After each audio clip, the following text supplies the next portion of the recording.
Hey everyone, welcome to Detonate Online. This week's Detonate is having a live worship and prayer session on Zoom.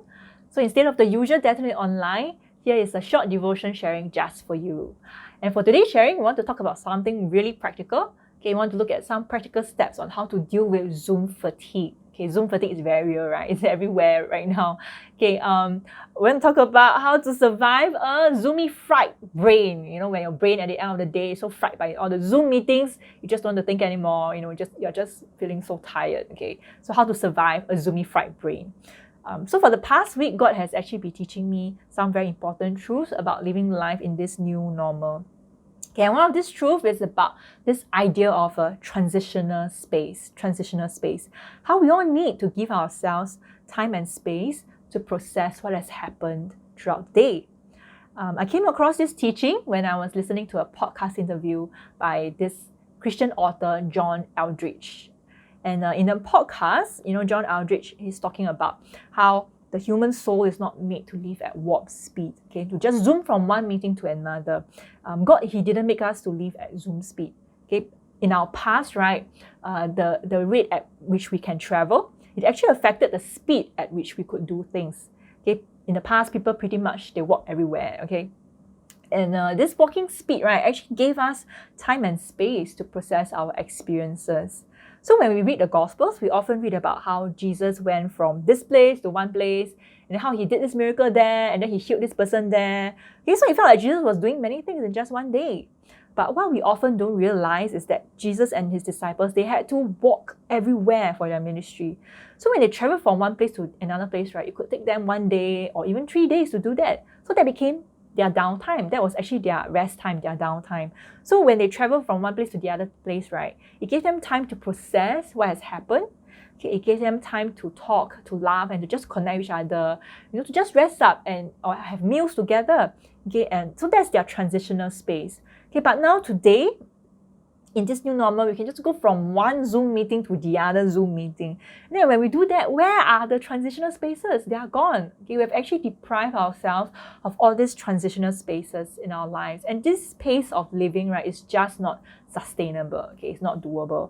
So no wonder we all feel so tired. We feel so anxious and stressed out, okay, with all these Zoom meetings. So about this idea of transitional space, right, you can read Mark chapter 1, verses 32 to 38 to see more about how Jesus did it, okay, how he rested up and gave himself time to transit from one day to the other.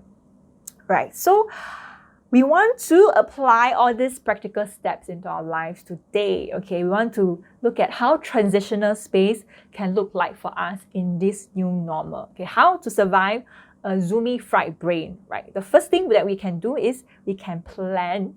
We can be kind to ourselves, okay, and just plan transitional spaces and time in between our Zoom meetings. Okay, plan in those buffer time in between your meetings. Okay, if you know that you have a 3-hour meeting, right, from 12 to 3 p.m., then don't try and plan another meeting at 3 p.m. That's crazy. Okay, just give yourself some time, at least 15 minutes or even half an hour to transit between the meetings.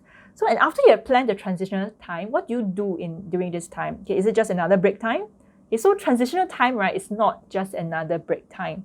You can take a lot of breaks and still be tired. So what you do in the breaks is actually very important. So after you plan, okay, you have that time there. What you do is you pause during this transitional time. You practice the 1 minute pause. Okay, there's this 1 minute pause app which you can download from the website, from the link, pauseapp.com. Okay, so this app is actually recommended by John Eldredge. He helped to develop it, okay, because he wrote about it in his book. All right, so in this app, okay, it invites you into the simple practice of releasing everything to God, restoring your union with God, and inviting Him to feel you. Okay, so basically this app is like a meditation technique. Okay, it's a simple 1 minute exercise to just help you refocus in your life and realign yourself to God's presence throughout the day. So what you're supposed to do is in this app, right, you're supposed to pause from whatever you're doing in the day for that 1 minute, okay, in your transitional space. For that 1 minute, you pause, all right? Don't respond to your messages or to your emails. So when you do the app, okay, there's calming music playing, okay, you can sit down comfortably, you can relax, you can close your eyes, or you can focus your eyes on the peaceful pictures on the app. Okay, and the app will guide you to pray a prayer, a simple prayer. So the prayer sounds something like this. It says, Jesus, I give everyone and everything to you. I give everyone and everything to you, God. So as you pray this prayer slowly over yourself, you just take deep breaths, you relax. You just feel the release in your body. Feel the tiredness and the tension fading away from your body. And feel God's presence. Feel His peace and His strength filling you for the rest of the day. Yeah, so pause. Practice this 1 minute pause. Okay, and give yourself this emotional and mental space in between your meetings. Okay, pause. So if you have more time after the pause, more time available, then spend some time to pray and process it further with God. Talk to God about what has happened in your day. How are you feeling so far? Okay, are you worried or stressed about anything? Has anything significant happened so far? And besides just praying and talking to God, right? Also wait on God. Listen to God. Listen to what God is saying to you right now. What does God think about your day? What is God saying over you? You could pray a Bible verse over yourself. You could remind of yourself of your verse of the day or your Rhema word for this season. God's living word to you for this season. Just remind yourself of it and pray to your soul. Pray to yourself. Speak out that prayer. Speak out that verse over yourself and declare it over your life. Okay. So for this transitional time, you plan. Okay. You pause. And then you pray and process. All right, 3 simple steps. Okay, and you get to decide on how long this transitional time need to be. It could be just that 1 minute pause, or it could be a bit longer, 15 minutes, or even half an hour. So you can do this in the pause in the middle of the day, in between your Zoom meetings, right? And we also recommend it for you to do it, at the end of the day, or just like Jesus, you do it in the beginning of the day before you start your day.